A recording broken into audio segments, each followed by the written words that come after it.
రాష్ట్రంలోని సాగునీటి ప్రాజెక్టులను ప్రాధాన్యతా క్రమంలో పూర్తి చేయాలని ముఖ్యమంత్రి రేవంత్ రెడ్డి అధికారులను ఆదేశించారు. 2027 జూన్ నాటికి కృష్ణాపై అసంపూర్తిగా ఉన్న సాగునీటి ప్రాజెక్టులను పూర్తి చేయాలని, అందుకు అనుగుణంగా నిర్ణీత గడువుతో పాటు లక్ష్యాలను నిర్దేశించుకోవాలని చెప్పారు.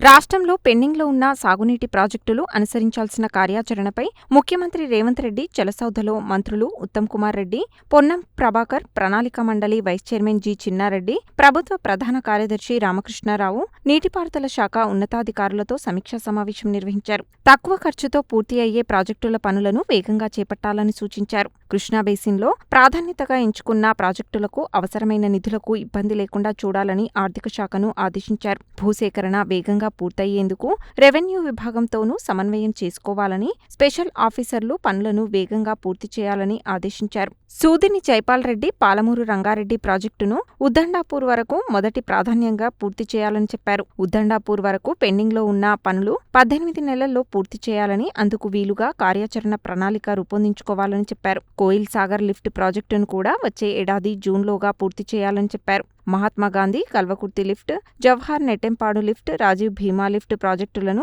ఈ ఏడాది డిసెంబర్లోపు పూర్తి చేయాలని నిర్ణయించారు. వీటికి సంబంధించి పెండింగ్లో ఉన్న పనులు, కావాల్సిన నిధుల వివరాలను ముఖ్యమంత్రి అధికారులను అడిగి తెలుసుకున్నారు. తెలంగాణ ప్రయోజనాలే ప్రాధాన్యతగా కృష్ణా జలాల్లో రాష్ట్రానికి న్యాయబద్ధంగా రావాల్సిన వాటాల సాధనకు చేస్తున్న ప్రయత్నాలను మరింత ముమ్మరం చేయాలని ఆదేశించారు. కృష్ణానది పరివాహక ప్రాంతం సుమారు 70% తెలంగాణలో ఉంటే కేవలం 30% మాత్రమే ఏపీలో ఉన్నందున కృష్ణా జలాల్లో 70% వాటా తెలంగాణ రాష్ట్రానికి తెచ్చుకునేలా ట్రిబ్యునల్ ఎదుట పట్టుబట్టాలని చెప్పారు. గోదావరి బేసిన్ నుంచి పట్టిసీమ ద్వారా ఏపీ తీసుకుంటున్న 90 టీఎంసీలను ఎగువన వాడుకునేలా నీటి కోటా పెంచుకోవాలని చెప్పారు. ఈ అంశాలన్నీ కృష్ణా పోర్టు దృష్టికి తీసుకువెళ్లాలని సూచించారు. తెలంగాణ రాష్ట్ర ఏర్పాటు నాటికి కృష్ణాపై నిర్మాణంలో ఉన్న అన్ని ప్రాజెక్టులకు కేటాయించిన నిర్ణీత నీటి వాటాల విషయంలో ప్రభుత్వ వాదనలు సమర్థంగా ఉండాలని అప్రమత్తం చేశారు. పాలమూరు రంగారెడ్డి ప్రాజెక్టు చేపట్టేటప్పుడు జారీ చేసిన ఉత్తర్వుల ప్రకారం నీటి వాటాల అనుమతులు తీసుకోవాలని ముఖ్యమంత్రి సూచించారు.